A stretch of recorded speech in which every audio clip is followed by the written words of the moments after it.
The great secret एउटा यस्तो रहस्य छ जुन स्कुलले सिकाउँदैन, समाजले बोल्दैन र धेरै मान्छेले जीवनभर बुझ्नै पाउँदैन। त्यो रहस्य के हो थाहा छ?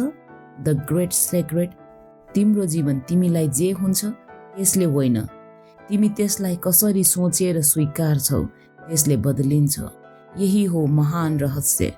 धेरै मान्छे भन्छन् मेरो भाग्य खराब छ, परिस्थिति मेरो पक्षमा छैन, मान्छेले साथ दिएन। तर सत्य के हो थाहा छ?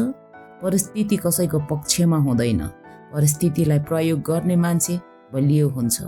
स्ट्रङ माइन्डसेट भएको मान्छे समस्या देखेर रोकिँदैन। ऊ सोध्छ यसले मलाई के सिकाउन आयो। हार आयो भने लेसन खोज्छ, दुःख आयो भने डेप्थ बढाउँछ, असफलता आयो भने लेभल अप गर्छ। यही हो फरक। संसारमा दुई प्रकारका मान्छे हुन्छन्, एउटाले समस्यासँग लड्छ, अर्कोले समय प्रयोग गर्छ। महान रहस्य बुझ्नेले कहिल्यै आफूलाई भिक्टिम मान्दैन र ऊ आफूलाई क्रिएटर मान्छ। तिमी कमजोर भएर जन्मिएका होइनौ, तिमीलाई कमजोर बनाइएको हो डरले, सोचले र विश्वासले। तर एकपटक यदि तिमीले यो रहस्य बुझ्यौ भने तिमीलाई कसैले रोक्न सक्दैन। याद राख, सफलता बाहिर लुकेको छैन, शक्ति भाग्यमा छैन।